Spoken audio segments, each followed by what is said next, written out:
But it was in New Orleans, and it's usually a good time there. So like I guess it looked good.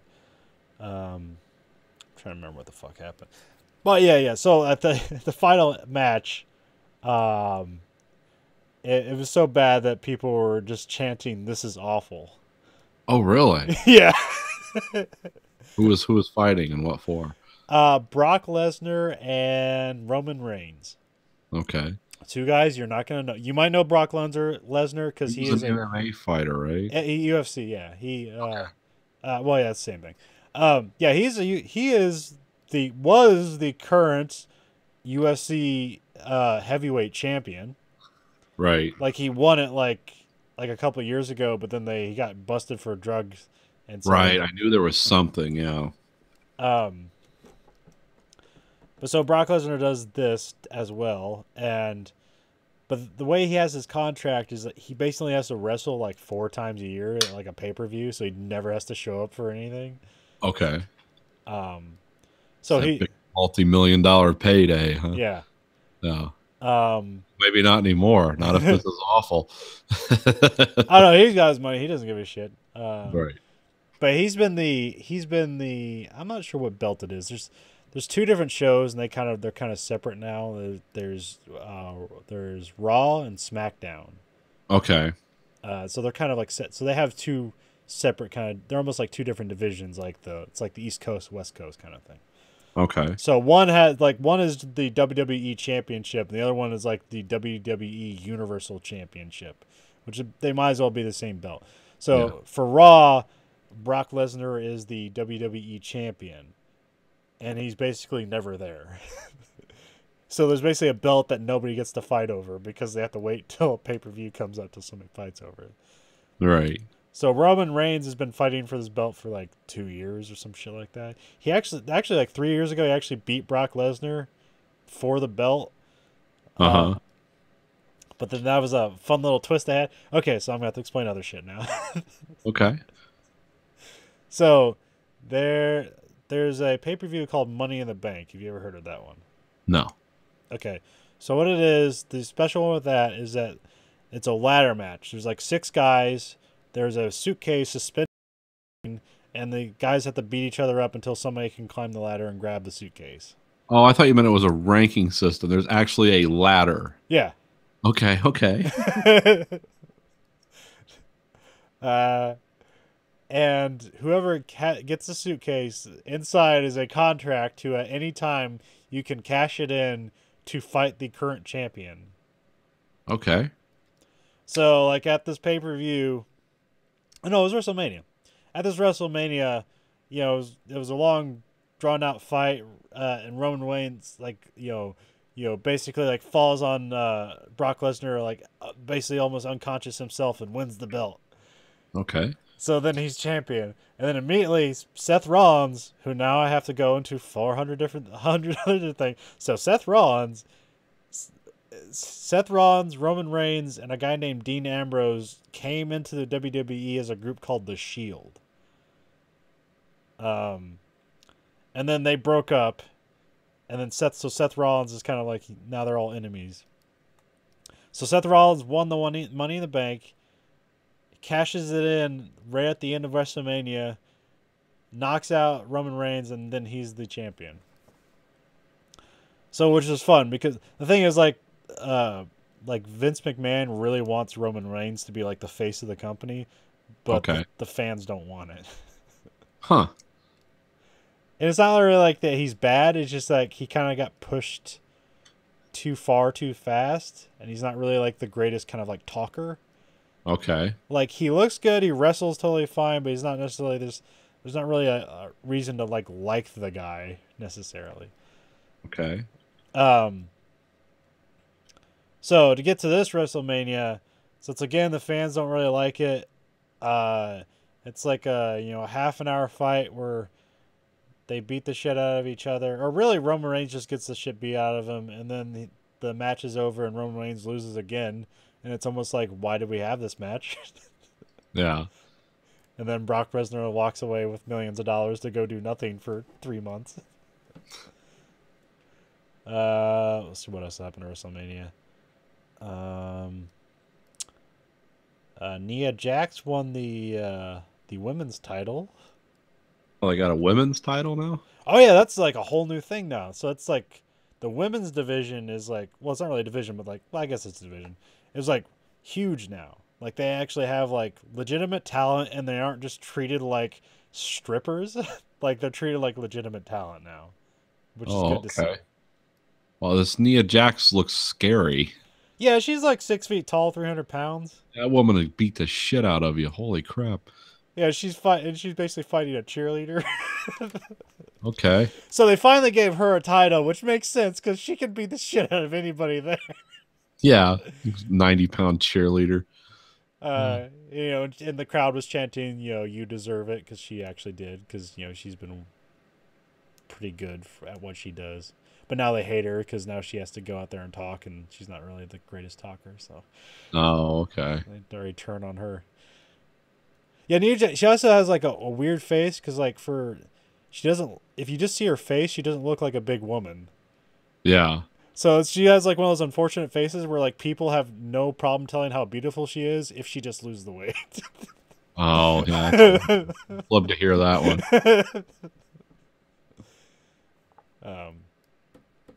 Fuck, what else happened there? There's like I'll have to look at the card at some point. But yeah, some other shit. Oh yeah, John Cena got destroyed by the Undertaker. That was kind of funny. Oh, really? Yeah. Isn't John Cena getting out of that? Yeah. Okay, that's what I thought.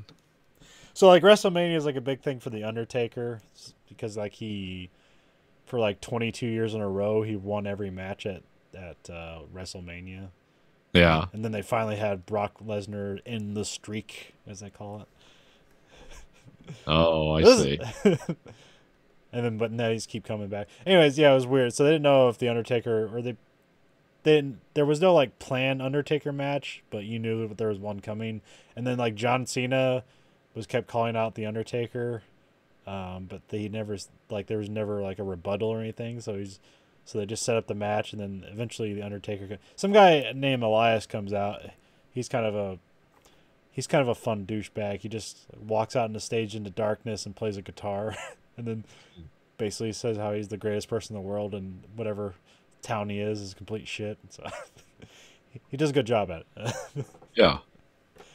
So eventually the Undertaker comes out, and then the Undertaker just destroys John Cena.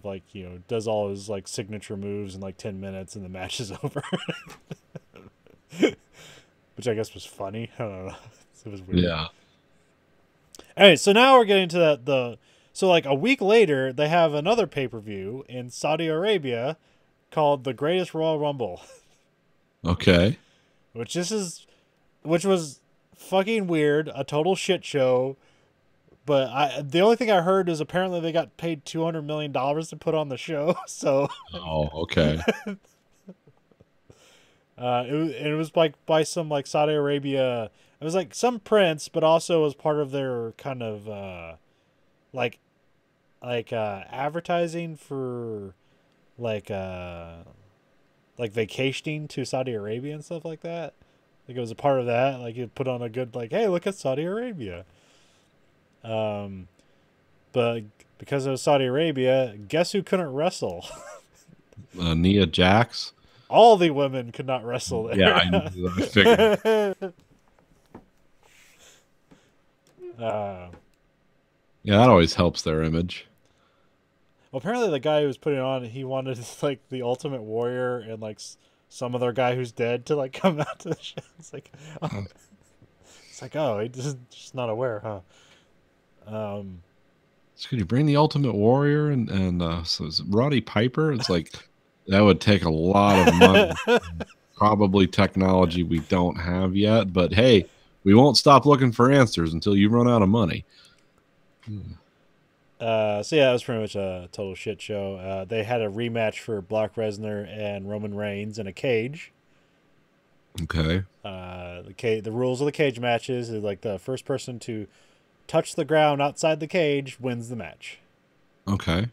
And so Brock Lesnar won that match again. Huh. So It's like, who I'm cares? I'm on the website while you're talking. So I'm trying to keep up so you don't have to do so much explaining. Yeah. But I'm like completely lost, so I gave up. Uh, so like the biggest or the big event they had there is they had a 50-man Royal Rumble. Hmm. Um, which usually it's like 30 or 40 guys.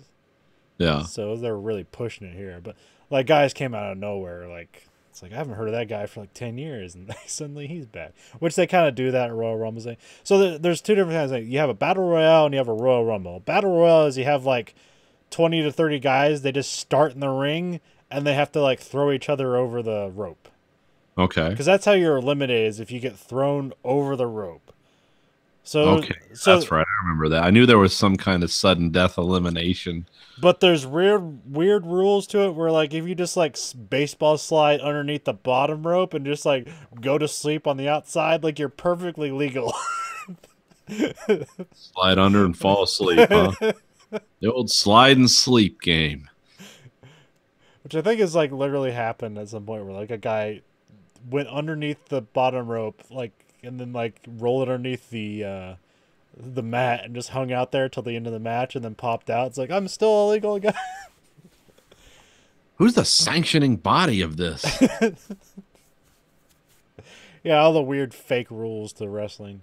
Yeah, oh yeah, it's just a story. Well, like one thing. Well, like there's one thing. Well, I never knew this before, but like you ever see like wrestling when like one guy has another guy in the corner and he's just like punching him for like like half a minute, Yeah. and he like if you watch like the referee will be counting, he'll be like 1, 2, because apparently a rule is like you can't like pummel a guy in the corner for like more than 5 seconds.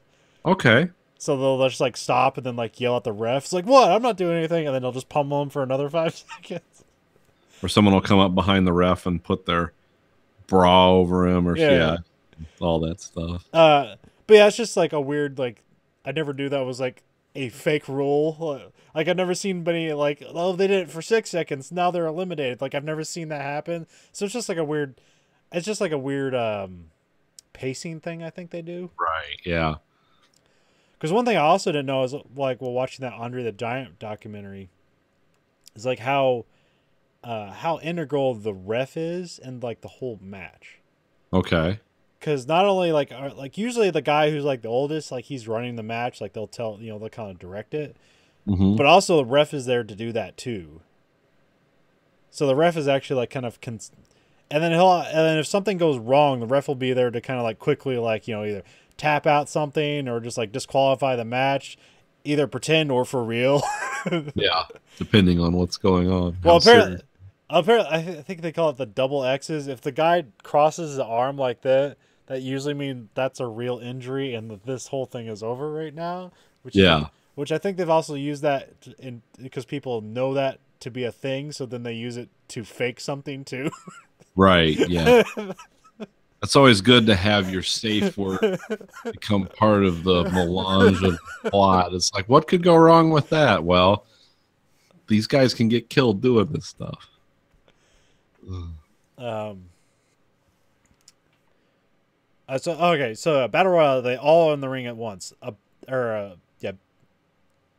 Battle royale. So a Royal Rumble, what's different about that is that, like the match starts with one guy runs into the ring, and then like a minute and a half later, another guy enters. So it's just like a minute and a half each keeps going by, and the new guys keep getting put into the match.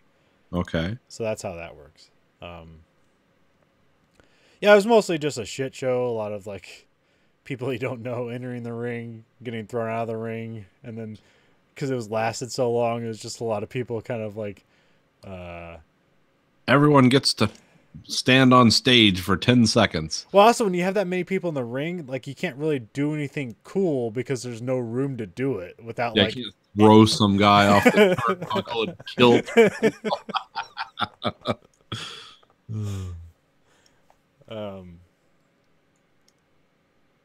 And that's what, and then also, but then you got some people. Was it the Great Khali showed up? Who, like he's on their, he's like on their roster for like special occasions, basically because, he's like the biggest or like the most notable wrestler from India, So they're basically like, oh, that's just a built-in crowd. We just get him in, and it is so uncomfortable to watch that man. Why is he just so big? He Or is so tall and then lumbering, and it's like he clearly can barely stand. hmm, So he what's it comes, called again? the The Great Great Khali. I gotta see this guy. And his move is just a chop, and he just like chops at people's necks, and they go down. So he got in there, he chopped 3 people down, and they all got together and threw him out of the ring. And it was like all happened in about a minute, but it took him like 5 minutes to walk to the ring. That's a big dude. He's from India? Yeah, Huh. Yeah, I guess he kind of does look. I just never associate Indian people being that big. and then Rey Mysterio showed up, which he hasn't been anywhere for like years.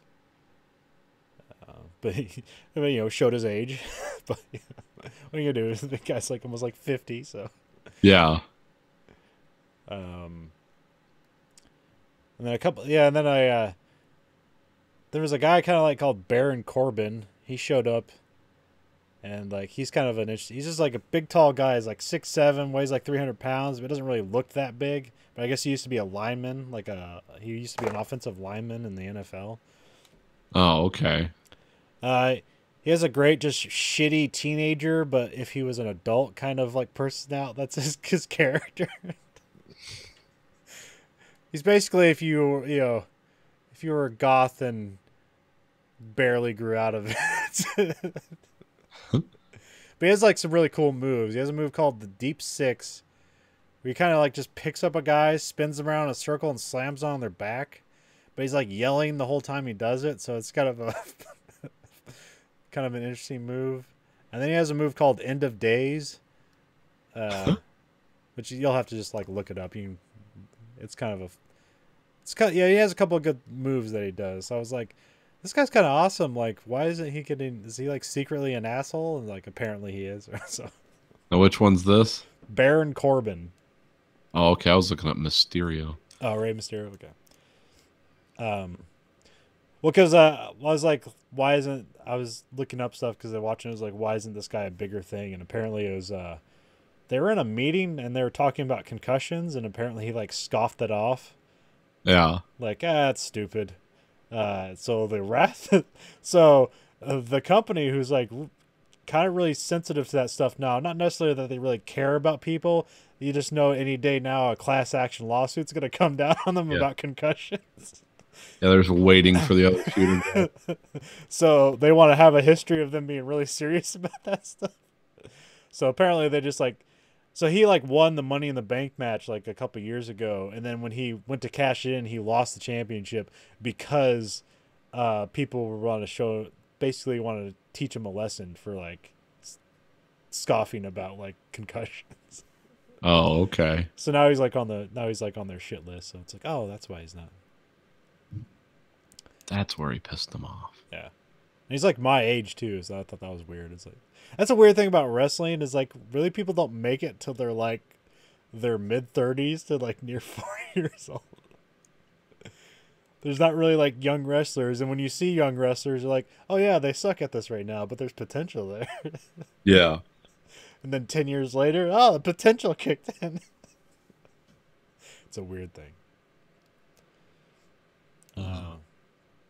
And then Kevin Owens showed up, another guy you wouldn't know, but he's really interesting. He's from Canada, from Montreal, some small place, and he's not from Montreal. So it's Quebec. So he's in a small city in Quebec, right?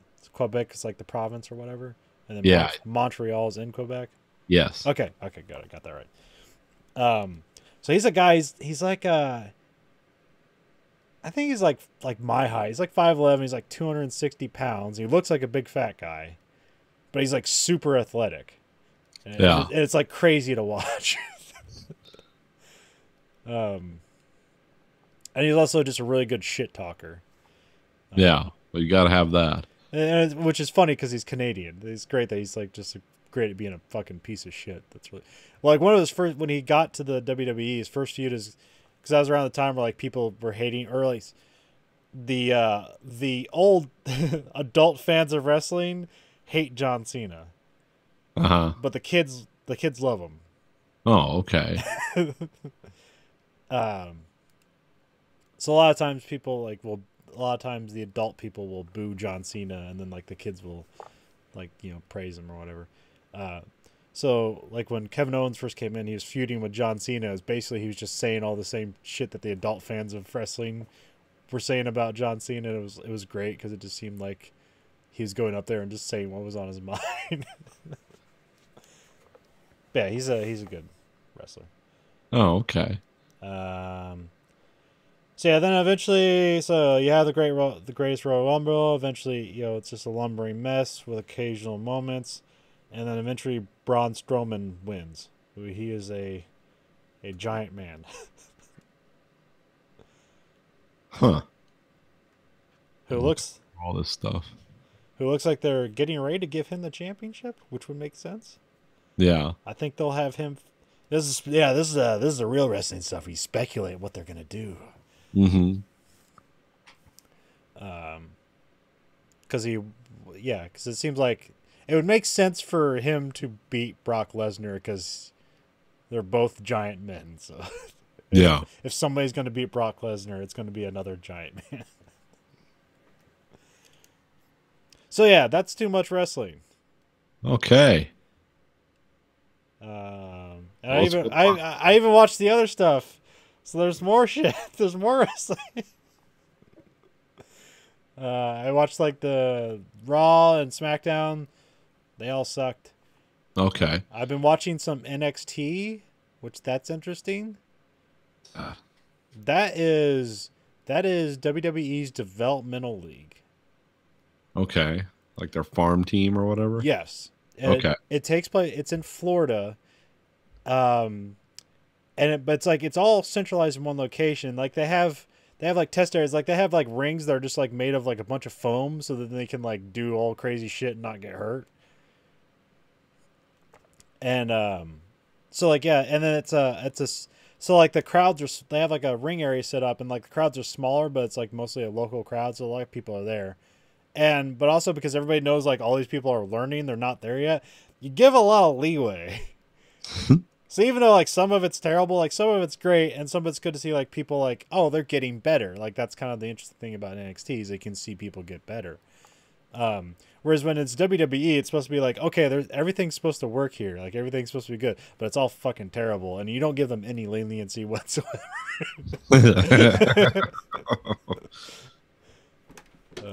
And then I was checking out some other like crazy, because I was looking up Kevin Owens, like what did he do before, and he was in some promotion. I think it's out of Chicago called Ring of Honor. Okay. So I was looking at some of the crazy shit from there, where like have where they're like standing on 4 ladders and throwing each other into another ladder. Wow. Yeah, one of those crazy ones. Yeah, so there's just wrestling everywhere still. So, but yeah, that's definitely too much wrestling. All right. And then we have some TV cancellations. Oh yeah. So a couple shows. Yeah, so Brooklyn Nine-Nine got canceled. Oh, okay.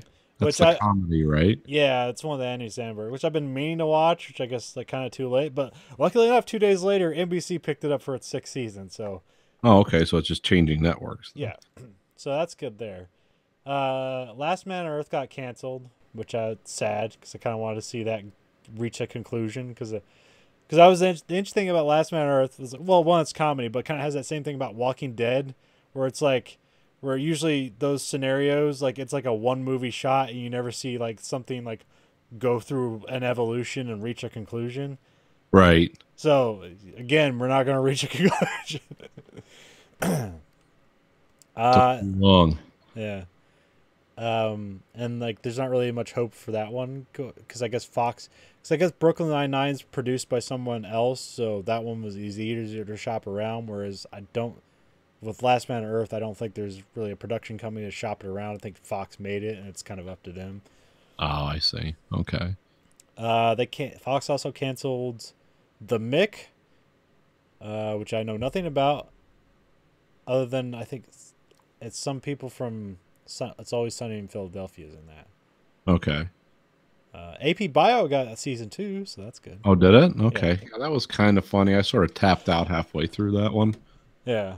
No reason why. I just, yeah. The big sad one though is they canceled The Expanse. Is there a reason why? Ratings. No, it just fell off. Well, so there's a little hope for this one. Okay. Because the production company that like owns the rights to it, like, apparently they have a pretty firm grip on that intellectual property. Mm-hmm. So Sci-Fi was basically just a conduit to pay for the show and put it on the air. Apparently they didn't have any kind of like streaming. Sci-Fi didn't get any of the streaming stuff or things out of it. Oh, okay. So like it's not really all they have to do is find another company like willing to produce the show, and they're good. They can take it anywhere. There's no holdups with Sci-Fi. Okay. But unfortunately, it's a really fucking expensive show, so I don't know if that'll happen. Yeah. I mean, like, Netflix has the money, but they also have been spending a lot of fucking money, and I don't know if they want another like high expensive sci-fi show. And then I don't know who else would like. I mean, they already just like say fuck it. And they have like they swear all they want in the because I just buy the seasons off of Amazon. And so there's no like. So people just say fuck all the time now. They don't even care. Like, I don't know how it's broadcast. I think they just like they either like just take the sound out or bleep it. I think they just take the sound out or whatever. Okay.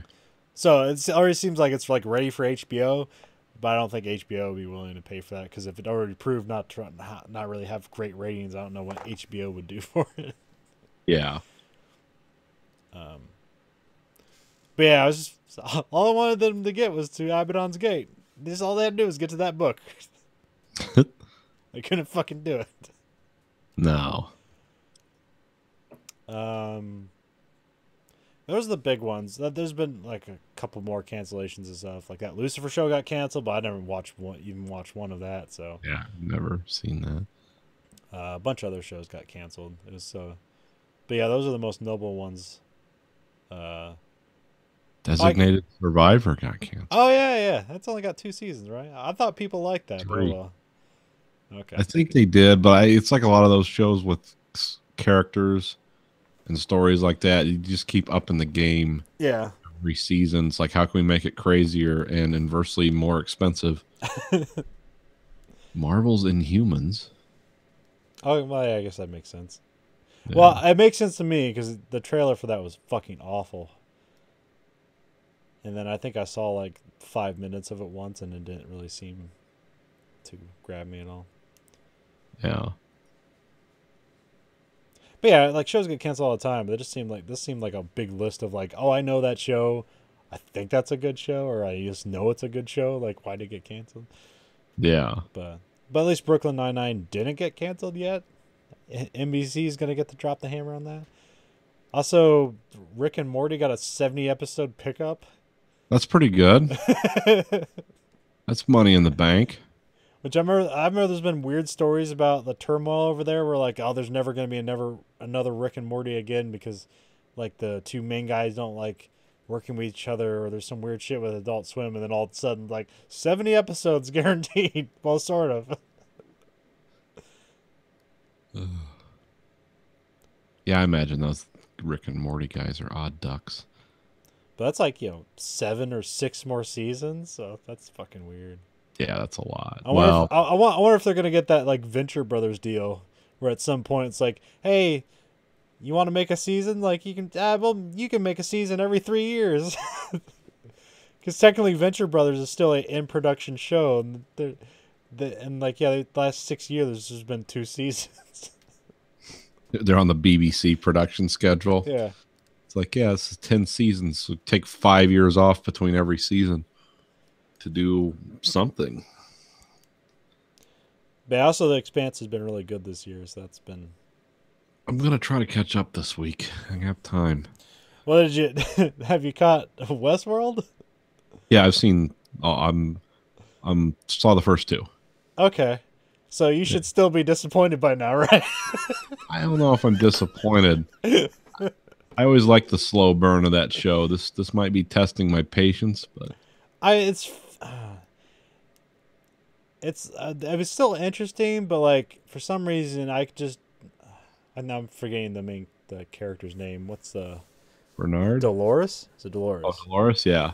I just don't give a fuck about Dolores. It's hard to care about Dolores. Bernard's interesting, like where he has to fucking like put some brain juice in his brain, like that. So Keep him going.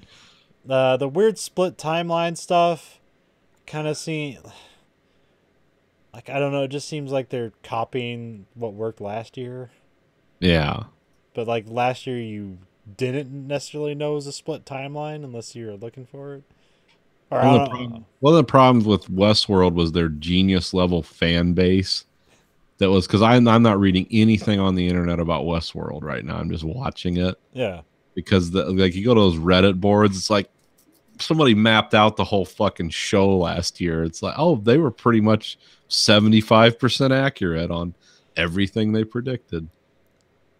Yeah, there's some people that was like, oh, it was so obvious, and like I was just kind of along for the ride, so I enjoyed it for what it was. Yeah. I wasn't like, I didn't necessarily feel stupid or anything. It's like, oh, okay, that's cool. But yeah, so far this season, it's like just, I don't know, it's kind of dragging. It seems like it's not going anywhere, and they keep promising like big reveals that you know aren't going to be that big. Yeah. Because there seems to be this weird thing with like, oh, the thing with the, what do they call them? Not the guests. What are they called? The hosts. The hosts is like this idea of like that's real immortality. Is the hosts are like the evolution of humanity or something. Oh yeah, well that's you can tell that's what they're edging towards.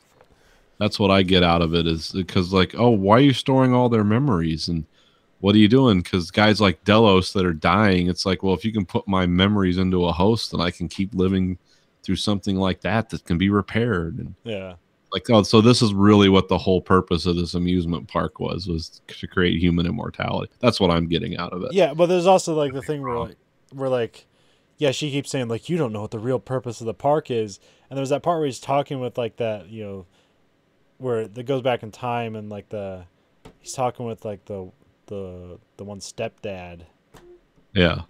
And basically, it was saying like, no, what we use this park for is not for entertainment. It's for like espionage on other companies and stuff, so we can see how like people really react. So then we can like counteract to once we know their profile of like you know how they act at things, how they really think. Then it just seemed like some corporate espionage rather than like entertainment. It's like so. And then that you add on this idea of like it's not only it goes at corporate espionage, it's an immortality machine. Yeah. Yeah, I always figured it was something. It didn't surprise me when they started going down that road. Well, didn't you say something like, or there's stuff in there intimating that like humans are just bored now because they're almost immortal. Like the medicine's so good that they can be kept. That people live really long now, but apparently just not long enough. Yeah, it's something like that.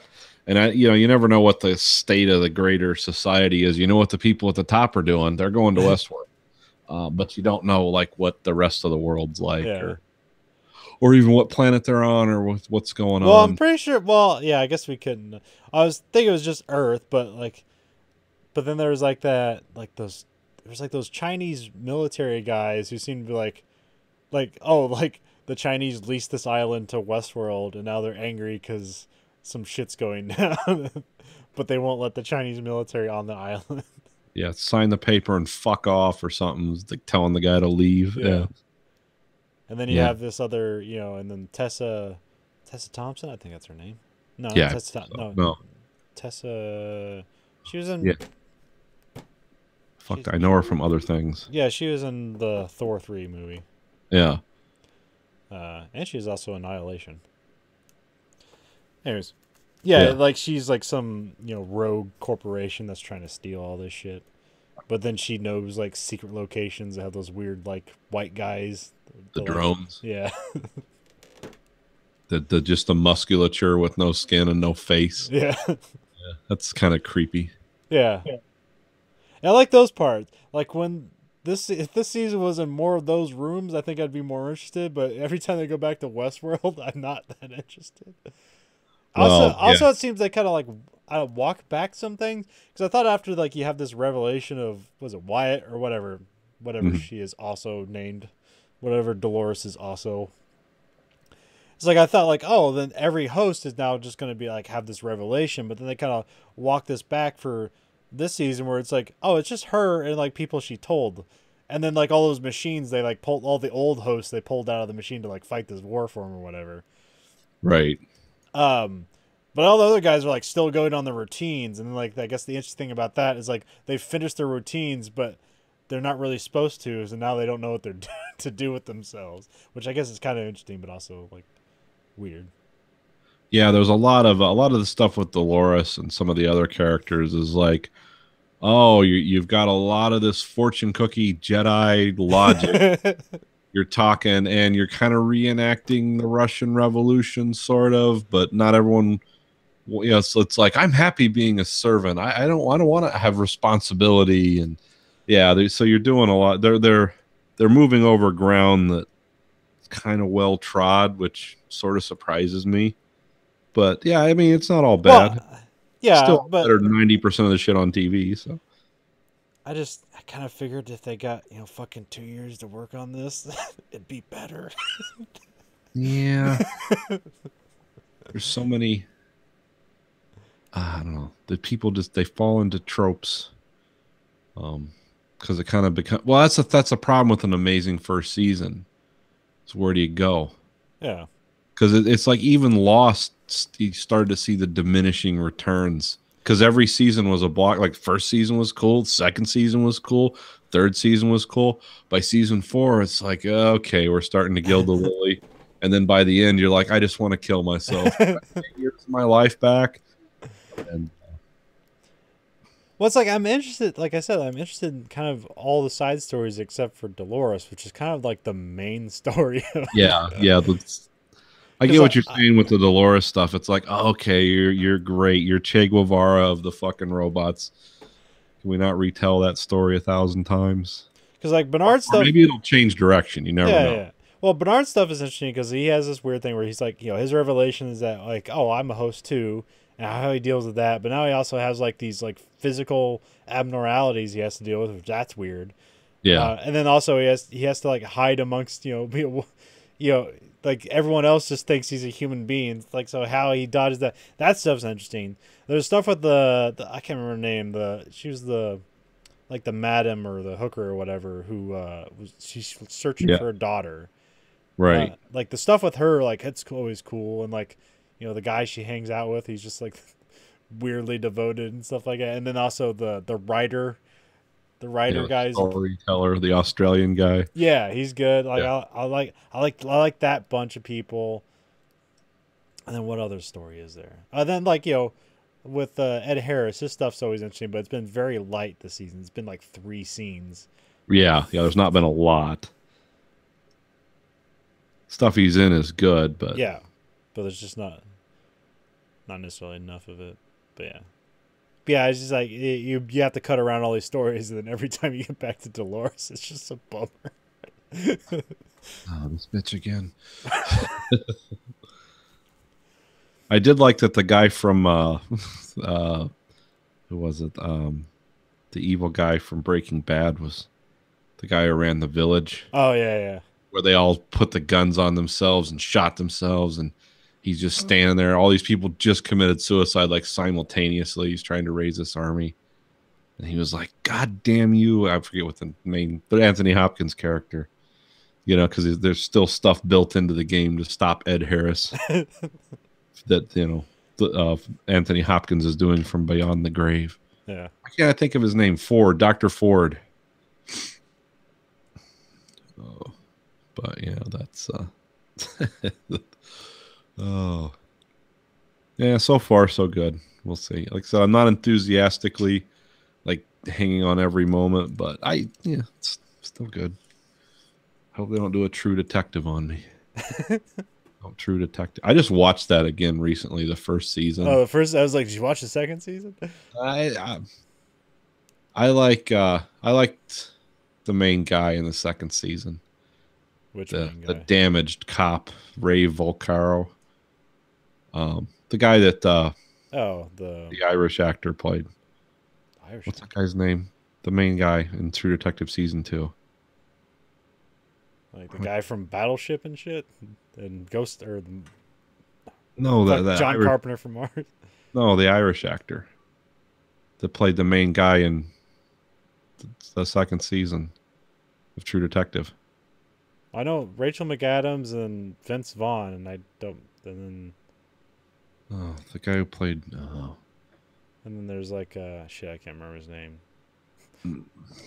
The guy who was in like 3 giant movie bombs. He was in that too, but I can't remember. Oh, Oh yeah, fucking Collins. Colin Farrell. Yeah, Yeah, yeah, he was good. he was good. I mean, everyone was good in that. It just wasn't a good show. But no, I watched the first one over again. Okay. It's like, yeah, this is awesome. Where's this? Where's more of this? I got season 3 coming around at some point. Yeah, well, I'm not gonna hold my breath, but maybe. Oh, he's watching Donnie Darko again. Can you hear it? No. Okay, yeah, I can hear the song in here. I think he's listening to the commentary track now. Oh, okay. So we watched a movie. Yeah. Had to complete some of the David Lynch movies I haven't seen. Yes, we watched the 1977 Eraserhead, which had a 5-year production cycle, according to one of the extras I watched.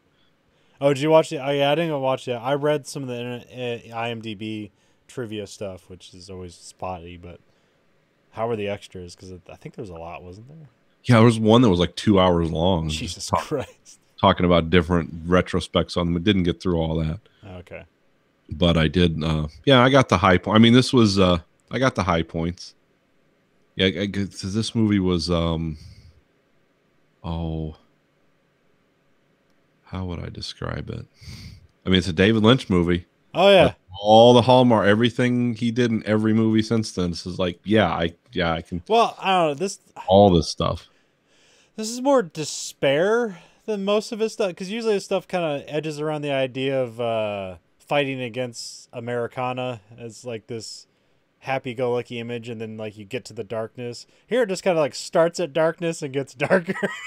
Well, it was shot in black and white, and it looks like it was shot in Eastern Europe. I know it wasn't, but it has that weird, because it had this great sound design to it. Yeah. There's always noise. Yeah, it's like feed plant noise or something. Yeah, it's like the next gen. There's always a hum. There's always some weird mechanical hum or the heater or electrical thing. Yeah, there's always something going on. When there's silence, it usually means something really fucked up's happening, which a lot of fucked up things happen in this movie. And this made this probably made the new season of Twin Peaks make more or less sense. Like I guess more. I was able to extract more from this movie to the new season than I was any of his other things. Oh, okay. Yeah, to me this seemed there's a lot more Twin Peaks in this, a lot less Wild at Heart, maybe. Yeah, I still haven't seen Wild at Heart. I attempted to find a way to watch that, and there apparently is no way to watch that. Yeah, I think they're trying to forget about that one. Well, I don't think it's a bad movie. There's clips on YouTube, but I don't know. I mean, sure. Nick, I don't know. I just haven't. I've been. Well, no, it's like you can't stream it. It's like, okay, we've ran into that problem before, but there's also no way to buy it on DVD or Blu-ray unless you like buy some used copy that's like $100. But there is a new Blu-ray coming out like at the end of the month or something like that. Okay. So. Yeah, this movie's. Yeah, you're right. This seems to share a lot of DNA with Twin Peaks, the whole Twin Peaks. It even has some of the same visuals, stuff like the tree with soil just planted next to his table. Well, the thing that blew my fucking mind, like about an hour ago, I was reading up on like, okay, like who was in this movie? Like I recognized like one guy, who was like the one guy at the pencil maker machine. It's okay, like, I know that guy. Like Yeah, he's like in a bunch of movies. He always plays like a dad or like an Air Force colonel. He was like Bill's dad in Bill and Ted's Excellent Adventure or something. Oh, Oh no, I okay. think he's Ted's dad. Yeah. Um, but then the main guy, I think his name's Jack Nance. Yeah. It's like, yeah, I've never seen this guy before. And then like, oh, he's fucking the dude from Twin Peaks is like, there's a fish in the percolator. Like the guy who runs the foreman Yeah. at the wood or sawmill.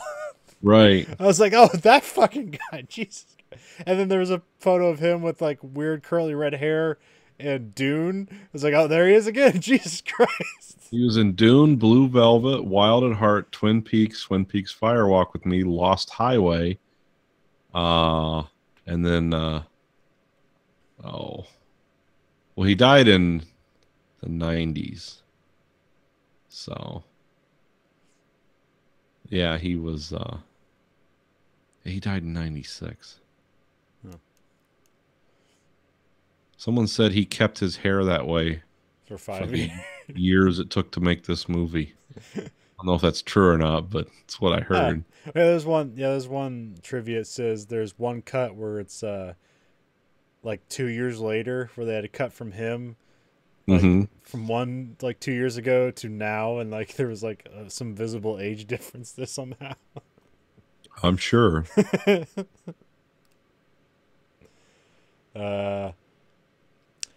Yeah, I'm not sure how to describe the plot of the movie other than fear of fatherhood. There seemed to be something. I mean, it's all David Lynch stuff. And the nice thing about David Lynch, I don't feel, and one of the reasons I like watching his movies, I don't feel burdened with explaining, No, looking into, because he doesn't do that. It's like, well, fuck, this is just visually cool. I don't care what this means. But I know it does mean something to him. He just doesn't ever talk about it. well, somebody. But it seemed like the opening scene was that about sex? Because it like the sperm came out of his mouth, Yeah, and then later in the film we find out he's impregnated his girlfriend, yeah. and then she gives birth to a guild navigator and or whatever, and it's like, oh, was the beginning of this movie a sex scene, or was it about sex, or what was it? Probably. Yeah. Well, the one parallel I read about, and I actually don't know if it's true, is that when he had his daughter, she had like a club foot and stuff like that. David Lynch? Yeah. Oh, I didn't know. I didn't even know I had a daughter. Well, at least that's what they said in their movie database. So. Oh, I mean, I don't know much about the guy, to be Yeah. honest with It's not like he talks about himself a whole lot. you. Yeah. Well, it's like I found that clip on YouTube about them yelling about the production of Twin Peaks. Mm-hmm. I think I threw that on Facebook. Like I'd never seen him angry like that, and he was just like chain smoking. It's like, why can't we go to the firehouse? We could spend days experimenting in the firehouse. Why does it have to be done in 2 days? I don't understand. Oh, is this when they're doing the new series? Yeah, Yeah, I think I watched that. So that was real? yeah. I didn't know if he was just playing a part or something. And he said fuck like really loud. Like it was like I don't think I've heard him swear before, but yeah. So it's like, yeah, apparently I don't know David Lynch, and I'm not supposed to. Secret David. Well, you can have coffee with him. There was a contest about that. Is Jim Jarmusch directing No, Coffee and Cigarettes with David Lynch? it was David Lynch and Kyle MacLachlan, because they're doing David Lynch's what was it, the meditation thing. Oh, Transcendental Meditation. Yeah, and if you donated to him, you could win a chance to have a cup of coffee with David Lynch,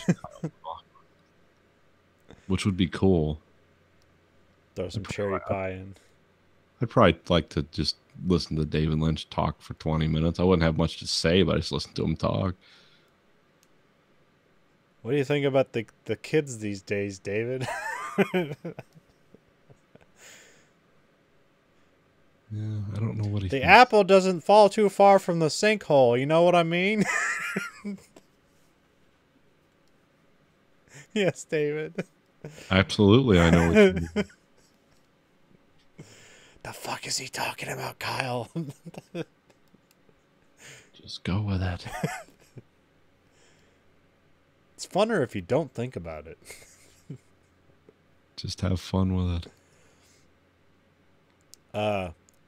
Yeah, But it, I don't know if I like this movie. It's extremely uncomfortable, but like, I appreciated the movie.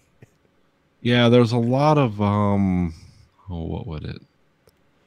There's a lot of like horror in this movie. It's like a David Cronenberg movie almost. Yeah, just it's a lot of it's uncomfortable to watch. The little creature baby is really uncomfortable to watch. Yeah. Uncomfortable to watch people interact. It's gross. Yeah. It really makes you up because I'm watching this on a computer. It's got a big screen, but it's like I don't know if I want that close to me. It's like every time I see that thing, I think somebody farted. It's just they really did a good job of. Yeah. The idea was to make you uncomfortable seeing it. It worked. My hat's off to you. But there's the lady in the radiator. That's yeah. weird. She got those big puffy Chernobyl cheeks. Yeah, I never got that. But see that brought me back to like that whole subworld, like in Inland Empire with the rabbits. Yeah. It's like, oh, there's this secret little world you can peek in on. And, she's singing a song which you'd recognize, but she looks strange. She's stepping on sperm that are just falling from the ceiling. She's crushing them. Yeah, there was just a lot of horrible stuff going on in this movie. But it was... I don't know if it wasn't unenjoyable. So it was just the whole time I found myself liking the little things in the movie more than I did the big things. Oh yeah. And there's that weird part where he kind of like decides he's going to cheat on his girlfriend, but she seems to be like constantly out of the picture anyways. Mm-hmm.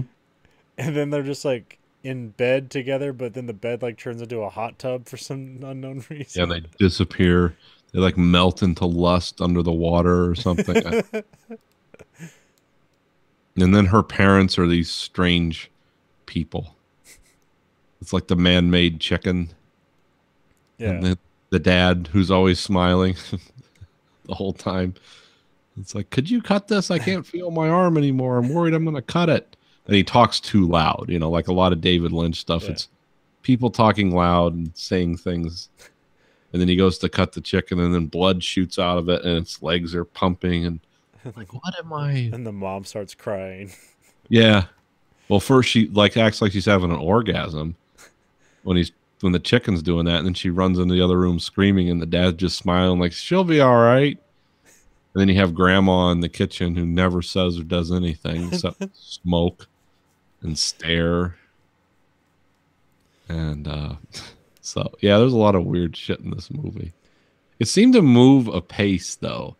Yeah, it's only like 90 minutes, so. Yeah, I wasn't like, okay, they're dragging this on a little too long. It seemed to jump around, but. Did he have a job? Who? You worked at a printing place. Okay.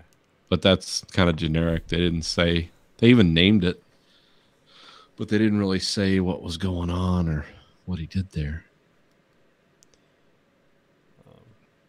And apparently Stanley Kubrick and a lot of directors love this movie, but apparently he showed this to the cast to get ready for The Shining.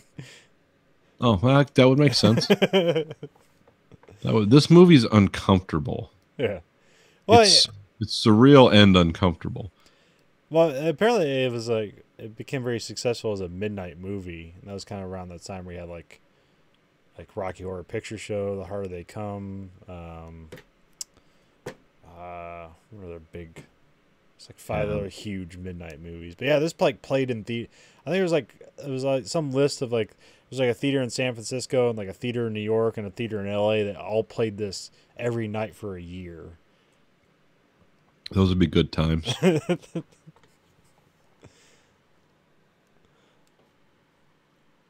would be a good times. And apparently because that notoriety, like Mel Brooks got him the job for directing Elephant Man. Oh, okay.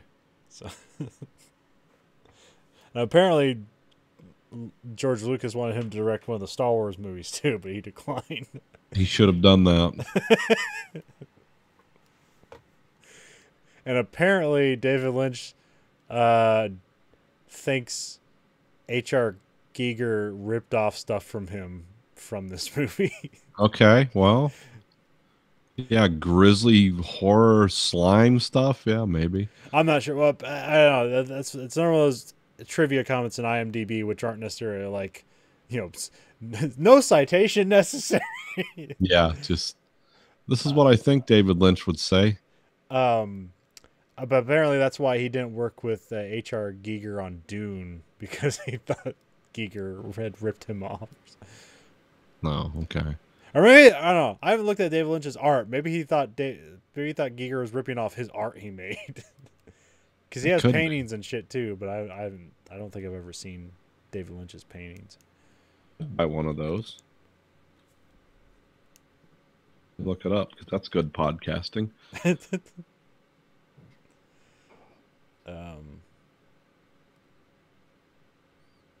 Yeah, it doesn't. Yeah, or maybe it's just this transfer is really good, but yeah, it doesn't look like a movie necessarily from 1977, other than it looks dirty.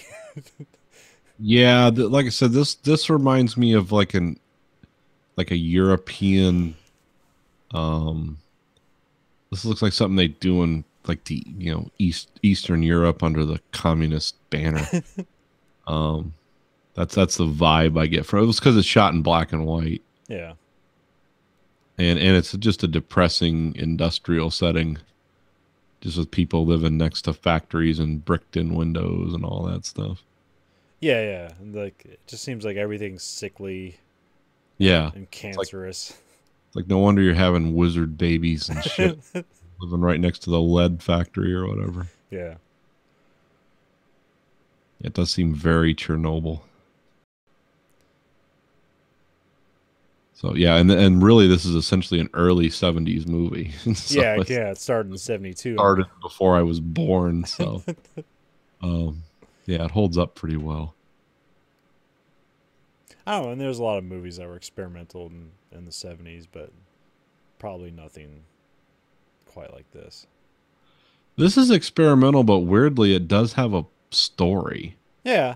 Like it doesn't. It's like it's not a bunch of interconnected scenes. But. Yeah, there's a story that goes like from beginning to end, but then we take these side roads where it's like, oh, we got a lady singing "Everything's Perfect in Heaven," and then now we got weird. Like I said, she gave birth to a guild navigator. We have a lot of stuff like that. But yeah, it doesn't. It's not so surreal that you're completely disconnected from reality. You can make the connections between reality and whatever this world is. Yeah, you can see. Like the kid going around gathering heads and stuff. Like that happens. Oh yeah. He just comes running out of the alley. Head, grab that head. Then he gives it to that guy, and he hands it to the pencil machine guy, and then he makes a pencil. And he's like, "It's good," and then the scene's over. Yep. Like, oh, what are we building up to? Some weird mechanical up? Nope. Okay. Oh. Yeah, I was like, how's the rest of this movie gonna work? Is this really gonna explain what Eraserhead, the title, means? Like, nope. Nope. It's like, is his head gonna be used as erasers for these eraser heads? Nope.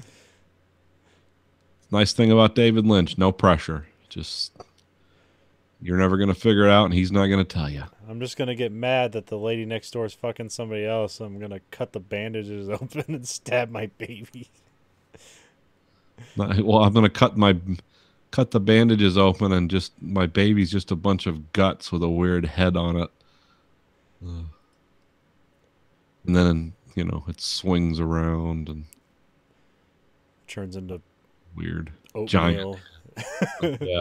It spews out like a basketball court full of oatmeal. That was a lot of weird stuff. But don't worry, the radiator lady saves him. Yep. Thank God. Or doesn't. And then there's that guy just like manufacturing sparks with sores all over his face. Yeah, it looks like a good job. It's like, which Nine Inch Nails video is this? Oh yeah, this was all work. Yeah, this is like I said. You can tell every movie after this. Like, yep, this is. I can see it.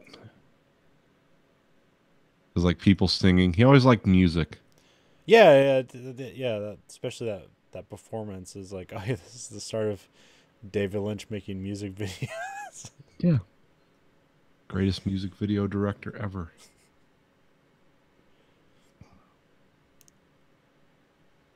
Yeah, that's it, folks. Eraserhead. Check it out. It's everywhere. Show it to lots of people.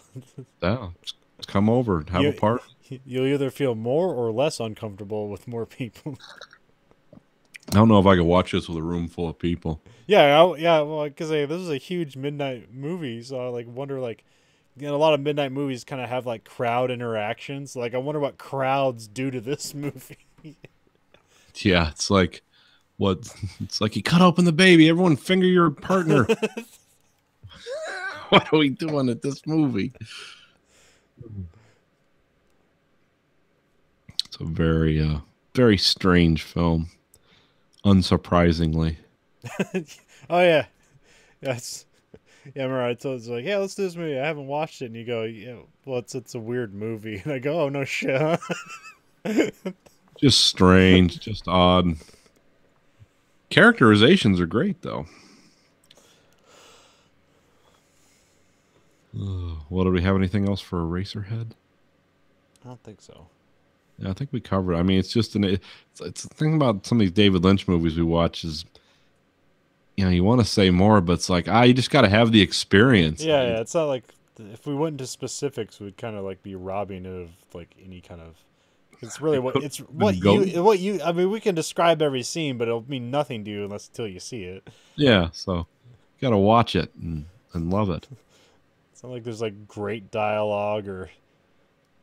Like you said, a lot of it's just kind of the sound design and low hum and just a general feeling and just strange. Well, my thing with David Lynch is it's great dialogue for the scene. It's like if you just read it on the piece of paper, it's like, how is that interesting? But then you see the scene, it's like, oh yeah, the wall is a weird mauve red that looks like menstrual fluid, and this one girl's screaming, and this two guys are having a great conversation. It's like that's what makes the dialogue great, not the dialogue itself, but just the weird things that are going on and the way it looks. There's a lot of that in Mulholland Drive and Inland Empire, just people talking normally and just insane shit going on. It's like, this is why I love David Lynch. But it's like more sincere. It's not like a like Airplane where like weird shit's going on in the background. Like it's not just that. No, it's not done for comedies. Intentionally. Not intentionally. Or that's the line he weaves. Yeah. Is this comedy? Is this serious? What does life mean? And the answer is yes. And don't watch movies on your iPhone. Don't watch David Lynch movies on your iPhone. I get very angry. But he has a right to be. Those movies would be terrible. Actually, all movies are terrible on an iPhone. TV series aren't too bad. It's a new generation, so. Yeah, I guess. Some people like don't have TVs anymore. They just have their phones. So. Well, I guess if you're going to get it any way you can. Yeah. That's the only way left to you, I guess, do that. But really, you can buy a fucking huge TV for like $200 nowadays. So. Well, some people can't afford cable either. I forget about that. It's weird. Well, right. Like nowadays, I don't think people like intend to like, hey, I want to watch this thing on my phone. I think they're just like, I want to experience more things, and right now all I have is a phone. Yeah. I'm pretty sure they go back somewhere where there is a TV and also watch more media. Yeah, that's true. So I watch a lot more stuff on my computer. But it's why I got a computer with like a 30-inch screen too. Because if my computer screen was like this, I wouldn't watch anything on it except hardcore pornography. Because that's always best watched through a small viewing port. Well, I see like people in the break room, like they'll gather together and like they'll show YouTube videos to each other on their phones, Yeah. and it's like we kind of do that here, but we just do it at the, you know, at the, like I wouldn't think to like, hey, check this. Like I'd like, no, let's go find a computer, and then like, hey, check this video out. Like no, I'll shove my phone in your face, and it's awkward lighting and shit like. But yeah, whatever. Yeah. But Could do that. So they ever huddle around? Are they ever watching our live YouTube feed on their phones? No, Huddled around the break room? no, You mean the guys at work don't want to hear about our take on David Lynch films? no. I don't tell people work about my podcast. So. I don't either because I don't lose my job. But, and I wouldn't be losing my job for making a inferior product. It would be losing my job because I might have offended somebody, whether I meant to or not. Or not, I don't know. I don't think anyone cares anymore. People get on Facebook and talk about the noble Ku Klux Klan, and you find out they're like high school teachers or something. So it's like, wow. Or who was the lady? What was the lady doing? She had a real racist podcast. She hosted some white supremacist podcast, and she was like a middle school teacher. Yeah, yeah. And they found that out and fired her ass. Yeah, and some people were upset. It's like, it's freedom of speech.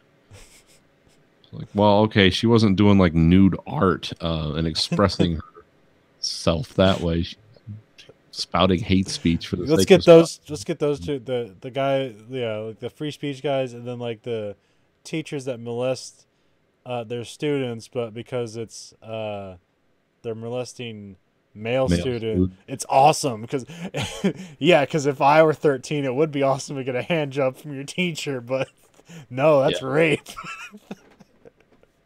You remember South Park had a whole episode of that where the kid was going, and it was his baby brother, the football headed kid. What's his name? Ike. Yeah, so it was like a little baby essentially, and the teacher was in love with him, and Kyle went to the cops like, my teacher's molesting my younger brother. And they're like, what? That's horrible. Or no, I forget how he said it, because they thought it was a girl. And then they found out it was like an older teacher and a young kid. And they're all like, nice. Something like that. It's like, yeah, that's it. That's pretty much it. Everyone's okay with that. I think it's because that doesn't screw up a male's psychology, though. But I think if girls... Well, it probably would. Just you're just more protective of girls. Women, yeah. I don't see that having a negative impact. I mean, I wouldn't encourage the behavior. Well, yeah, it's probably not going to lead to like great relationships for the rest of their lives. Yeah, like good wholesome understandings and stuff. Because that's usually, if it's that happens to a woman, it's like, oh, that's how you create a porn star. Yeah, Star is Born. What Joe Rogan had a line about that. It's like, don't be weird with your kids about sex, like hide them from it, but don't be too vulgar because that's how strippers are made. Or he had some line like that. It was funny. Well, anyway, this week for the American Greed Factory podcast, this is Nathan. This is Colin. Goodbye, America.